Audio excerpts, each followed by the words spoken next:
ఓం శ్రీ సాయిరామ్. భగవాన్ శ్రీ శ్రీ శ్రీ సత్యసాయి బాబా వారి పాదార విందములకు నమస్సుమాంజలు సమర్పిస్తూ అందరికీ సాయిరామ్. డాక్టర్ జంధ్యాల సుమన్ బాబు గారు రచించిన శ్రీకృష్ణుడు శ్రీ సత్యసాయి పుస్తక పఠనము తరువాయి భాగం. సర్పం బారి నుంచి కాపాడటం. బలరామకృష్ణులు గోపబాలకులతో కలిసి రేపల్ల చెంతనే ఉన్న వనాలలో ఆటలాడుతున్నారు. ఆ సమయంలో కంసుని చేత పంపబడిన అగుడనే రాక్షసుడు అక్కడకు వచ్చాడు. ఈ అఘూసరుడు బకుడికి పూతనకు తమ్ముడు. తన అగ్రజులు రేపల్లులోని ఒక నల్లనయ్య చేత సంహరింపబడ్డారని తెలుసుకొని ఎలాగైనా ఈ గొల్లపిల్లవాని అంతు కనుక్కోవాలని నిశ్చయంతో అగుడు అక్కడికి చేరుకున్నాడు. అతడు పెద్ద కొండచిలువ ఆకారం ధరించాడు. కృష్ణుణ్ణి అంతమొందించాలని పన్నాగం పన్నాడు. కుదరలేదు.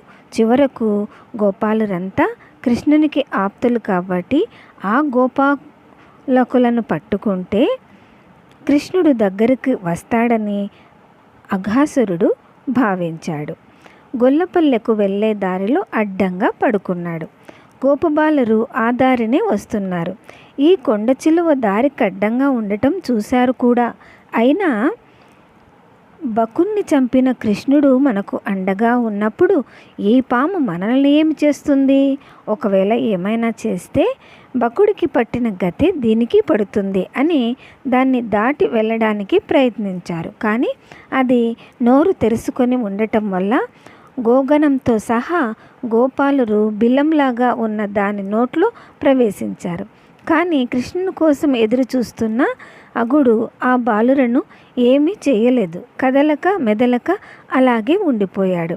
కృష్ణ పరమాత్ముడు అది చూసి, అయ్యో, వీరు నా మీది విశ్వాసంతో నిర్భయంగా ఆ జగరం నోట్లో ప్రవేశించారే అనుకొని అది తన కోసమే వేచియున్నదని గ్రహించి ఆ పాము నోట్లో ప్రవేశించాడు. తన దివ్యశక్తితో తన శరీరాన్ని పెంచి దానికి ఊపిరాడకుండా చేసి ఆ సర్పాన్ని హతం చేశాడు. ఆ సర్పం కడుపులో మృత్యుప్రాయులైన గోపకులపై కృష్ణుడు తన కారుణ్యామృత ధారల్ని కురిపించి వారినందరినీ బ్రతికించారు. పుట్టపర్తిలో ఒకనాటి తెల్లవారుజామున భగవాన్ బాబా చిత్రావతి నదికి స్నానానికి వెళ్ళి తిరిగి వస్తున్నారు. ప్రక్కనే సుబ్బమ్మ గారు ఇంకా చాలామంది భక్తులు వస్తున్నారు. ఇంకా చీకటిగానే ఉన్నది. ప్రశాంతి నిలయ మందిరానికి స్వామి కన్నా ముందుగా వెళ్ళి స్వామికి హారతి ఇవ్వాలని వారిలో ఒక భక్తురాలు ఆ చీకటిలో స్వామిని దాటి గబగబా ముందుకు వెళ్ళింది. వెనుకనే నడుస్తున్న స్వామి ముందు దారిలో ఒక పాము ఆమెను కాటు వేయడానికి సిద్ధంగా ఉన్నదని తెలుసుకొని త్వరగా నడిచి సరిగ్గా సర్పం ఉన్న చోట ఆమెను దాటి ముందుకు వెళ్ళారు. ఆ సర్పము స్వామిని కాటు వేసింది. వెంటనే స్వామి తన ప్రక్కనే ఉన్న ఒక భక్తునితో, నన్ను పాము కాటు వేసింది, నా శక్తిని నీవు తీసుకో అంటూ నేల మీద సృహ లేకుండా పడిపోయారు. చుట్టూ ఉన్న భక్తులంతా స్వామిని ఆ స్థితిలో చూసి చలించిపోయారు. స్వామి నోటి వెంట నురుగు రాసాగింది. సర్వశక్తిమంతుడైన స్వామి తన శక్తిని మరొకరికి తీసుకొనమని ఇచ్చి అలా పడిపోవటం వారికి ఏమీ అర్థం కాలేదు.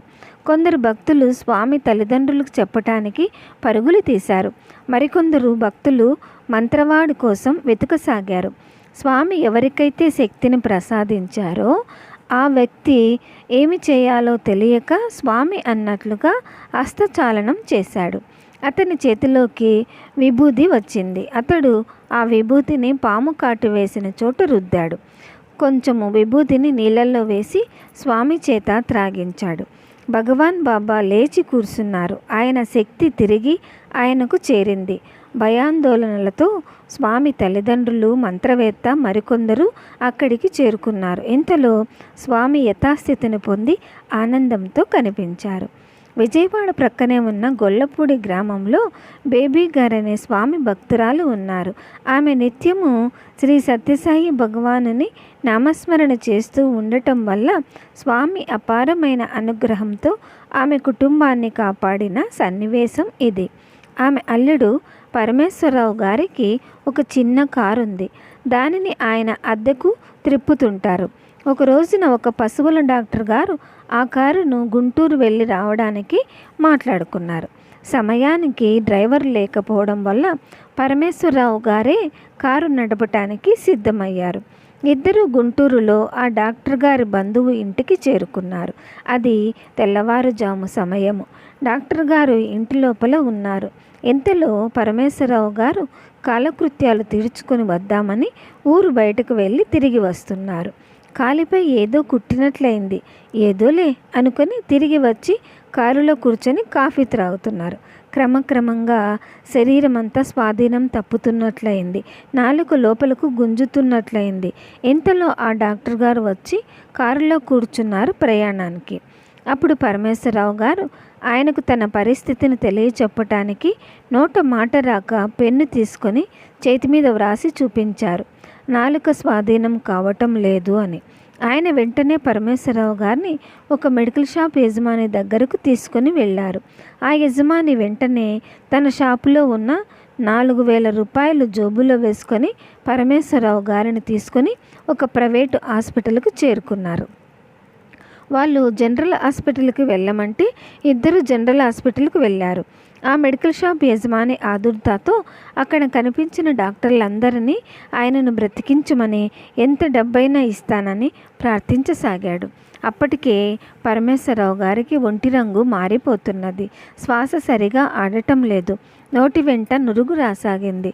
ఆ పరిస్థితిలో కొందరు మిత్రులు ఫోన్ ద్వారా విషయం తెలుసుకొని గొల్లపూడి వచ్చి పరిస్థితి పూర్తిగా చెప్పకుండగా బేబీ గారి కుమారుణ్ణి తీసుకొని వచ్చారు.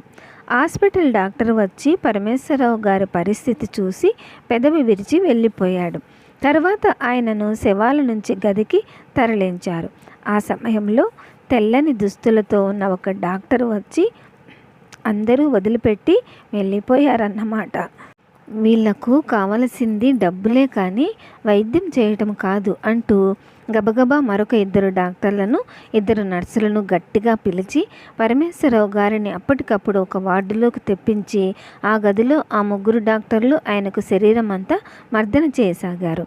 వారిలో ముఖ్యమైన ఆ డాక్టరు ఆయన గుండె దగ్గర చాలాసేపు మర్దన చేసి ఆక్సిజన్ సిలిండర్ ట్యూబ్ను అమర్చి వెళ్ళిపోయారు. గొల్లపూడిలో ఉన్న తల్లి కూతుళ్లకు విషయం అర్థం కాక ఆందోళనలో ఉన్నారు. విషయం తెలిసి వారు ఆదుర్దాతో గుంటూరుకు చేరుకున్నారు. దుఃఖ సముద్రంలో ఉన్న ఆ ఇద్దరిని సాయి భగవానుని నామస్మరణ తప్ప వేరే ఆధారమే లేదు. 1-2 రోజులు గడిచాయి. ఆ రోజు గురువారం. ఆ రోజు సాయంత్రము ఆ ప్రధానమైన డాక్టరు వచ్చారు. ప్రక్కనే 2 డాక్టర్లు 2 నర్సులు ఉన్నారు. ఆయన వస్తూనే, "ఏం పరమేశ్వరరావు, ఎలా ఉన్నది? శ్వాస ఆడుతున్నదా?" అని అడిగి నిదానంగా ఆక్సిజన్ ట్యూబును తీస్తూ, ఎప్పుడు శ్వాస సరిగా ఆడటం లేదనిపిస్తే అప్పుడు దీన్ని అమర్చమని ఆ డాక్టర్లను అడుగు. ఏ సహాయం కావలసినా ఈ నర్సుల్ని పిలు. ఇక్కడ అంతా డబ్బు కోసమే కానీ వైద్యం చేసే డాక్టర్లు లేరు అంటూ బేబీ గారి వైపు చూసి, ఇక్కడ ఎవరికి 1 పైసా ఇవ్వకండి అన్నారు. ఇంతలో నర్సు ఏవో కాగితాలు తీసుకుని రాగా వాటిపైన ఆయన సంతకం చేసి వెళ్ళారు. డాక్టర్లను గురించి ఇలా అధికార స్వరంతో మాట్లాడేటప్పటికీ బేబీ గారు ఈయన ఎవరై ఉంటారా అని ఆలోచించి, ఆయన ఒకవేళ భగవాన్ బాబాయి ఉంటారా అని ఒక్క క్షణం అనుకున్నారు. వెంటనే ఆ డాక్టర్ గారిని ఆమె అనుసరించారు. ఆ డాక్టర్ గారు ఆ వరండాలో కొంత దూరం వెళ్ళి మలుపు తిరిగారు. ఆ వరండా మలుపు వరకు వెళ్ళి చూస్తే ఆయన ఎక్కడా కనిపించలేదు. అప్పటికి పరమేశ్వరరావు గారికి శ్వాస బాగా ఆడుతున్నది. కానీ ఆయనకు ఒక వ్యక్తి నలుగురుగా కనిపిస్తున్నారు. ఆ మర్నాడు ఒక వ్యక్తి 2గా కనిపించారు. అలా క్రమంగా పాముకాటు విష ప్రభావం తగ్గి క్రమంగా 4-5 రోజులలో ఆయన సంపూర్ణమైన ఆరోగ్యాన్ని పొందారు. అక్కడ ఉన్న 2 డాక్టర్లను పరమేశ్వరరావు గారికి ఆక్సిజన్ అమర్చిన ఆ డాక్టర్ ఎవరని అడిగితే ఆ డాక్టర్లు 2 ఆ నర్సులు కూడా తమకు ఆ విషయమే తెలియదని అన్నారు. కేసు షీట్ మీద ఉన్న సంతకాన్ని అందరూ పరిశీలించారు. అందులో డాక్టర్ రాఘవరావు అని ఉన్నది. విచారణ చేస్తే ఆ హాస్పిటల్లో ఆ పేరుతో డాక్టర్ ఎవరూ లేరని తేలింది. భగవాన్ బాబా అపారమైన కరుణతో ఆపద్బాంధుడైన ఆదుకున్న వృత్తాంతం ఇది. ఆ యోగాన్ని నాకు తెలుసు, మీకు తెలియదు అంటారు స్వామి. ఈ యోగాన్ని పూర్వము నేను సూర్యునకు బోధించాను. నీవు నాకు భక్తుడవు కనుక ఆ పురాతనమైన రహస్యాన్ని నీకు ఈనాడు చెప్పాను అని శ్రీకృష్ణుడు అర్జునునితో పలికాడు. అప్పుడు అర్జునుడు, కృష్ణ, నీవు ఈ ద్వాపరయుగం చివరిదాకా జన్మించింది సూర్యుడు సృష్టి ఆరంభంలో కదా జన్మించింది. నీవు ఇది వరకు సూర్యునికి బోధించటం ఎలా సాధ్యం అని అడిగాడు. అప్పుడు కృష్ణుడు అర్జునునితో తన నిజతత్వాన్ని ఇలా విశదీకరించాడు. బహూని మే వ్యతీతాని జన్మాని తవ చార్జున తాన్యహం వేద సర్వాణి నత్వం వేత్త పరంతప. అర్జున, నీకు నాకు ఇంతవరకు అనేక జన్మలు గడిచిపోయాయి. ఆ జన్మలనన్నింటినీ నేను ఎరుగుదును, నీవు ఎరుగువు.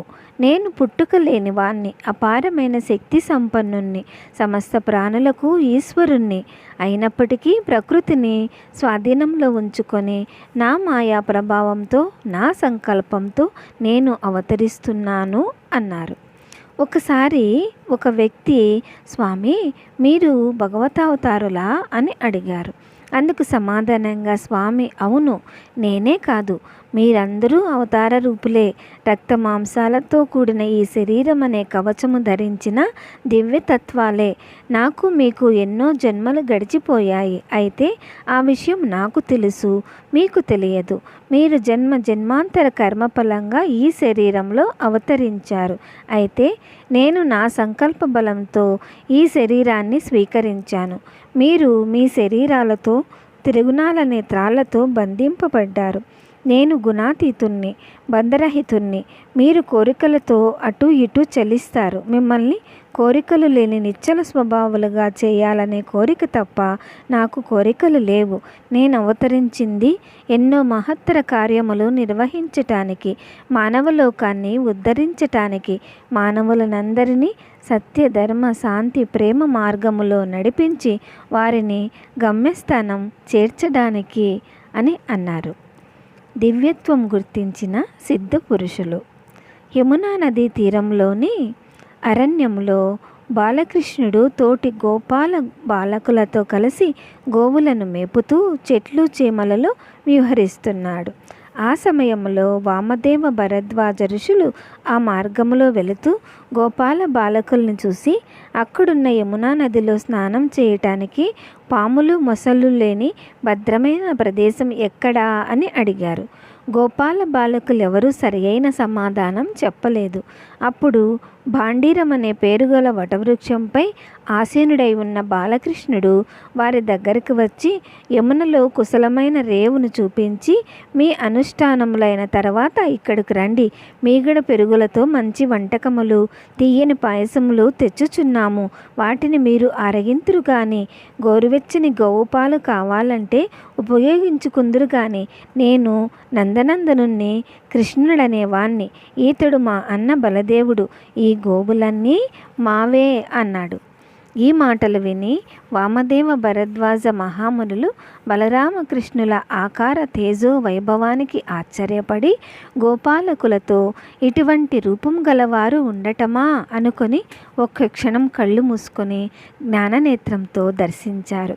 బ్రహ్మాది దేవతలు కూడా తేలికగా దర్శనం చేసుకునలేని శ్రీ మహావిష్ణువే ఇచ్చట గోపాకృతిలో ఉన్నాడని గ్రహించి వారు దిగ్భ్రాంతి చెంది తమ అదృష్టానికి మురిసిపోయి ఇలా అన్నారు. ఏము చదివిన చదువులు నేము విన్నా, వెనుకులను ఏము నడిపెడు వివిధ విధులు, నేడు ఫలించ పరమేశ నీవు కరుణయలర నిచోట ప్రత్యక్షమైతివిగాన. ఓ పరమేశ్వర, నీవు దయతో ఇక్కడ సాక్షాత్కరించటం వల్ల మేము చదివిన చదువులు, విన్న వేదములు, చేసిన పుణ్యకార్యములు సమస్తము సార్థకత చెందినాయి. లోకాలను సృష్టించేది, స్థితిలో ఉంచేది, లయం చేసేది నీవే కదా. సూర్యచంద్రులు నీ నేత్రాలుగా, సరస్వతి నీ నాలుకగా, పర్వతాలు నీ దంతాల వరుసలుగా, సత్యలోకము నీ మస్తకంగా, లక్ష్మీదేవి నీ వక్షస్థలంగా, గణపతి స్కందులు వామ దక్షిణ భుజాలుగా, సముద్రాలు కరసాకలుగా, అంబరం కుక్షిగా, అఖిల దేవతలు కేశావలిగా, పాతాళలోకం అగ్రితలంగా భాసిస్తుండగా నీవు విశ్వరూపుడవై వెలుగొందుతున్నావు. వేదాలు రచించింది, యజ్ఞయాగాదులు చేసేది, చేయించేది నీవే కదా. పూర్వము వరాహ, నరసింహ, వామన, శ్రీరామాది రూపాలను ధరించిన శ్రీహరివి నీవు. నిన్ను విడిచిపెట్టకుండా నీతో సంచరించి ఈ గోపాలురు పుణ్యాత్ములు నీ పాదముద్రలను అందుకుంటున్న ఈ వనము భవ్యమైనది. నీచే పాలింపబడి ఈ గోవులు ధన్యమైనవి. నిన్ను కన్న తల్లిదండ్రులు, పెంచే తల్లిదండ్రులు సుకృతాత్ములు. ఓ విశ్వరూప, ఈనాటి నుంచి మమ్మల్ని నీవారుగా దయతో చూడు అని పలికారు ఆ తాపసోత్తములు. వారి మాటలకు మధురమైన మందహాసం చిందించాడు శ్రీకృష్ణ పరమాత్మ. కారుణ్యమూర్తి అయిన కృష్ణ పరమాత్మనికి అనేక అభివందనాలు చేస్తూ ఆ మహర్షులు స్వామిని వీడ్కోలు వెళ్ళారు. ఓం శ్రీ సాయిరామ్. తరువాయి భాగం వచ్చే వారం విందామండి.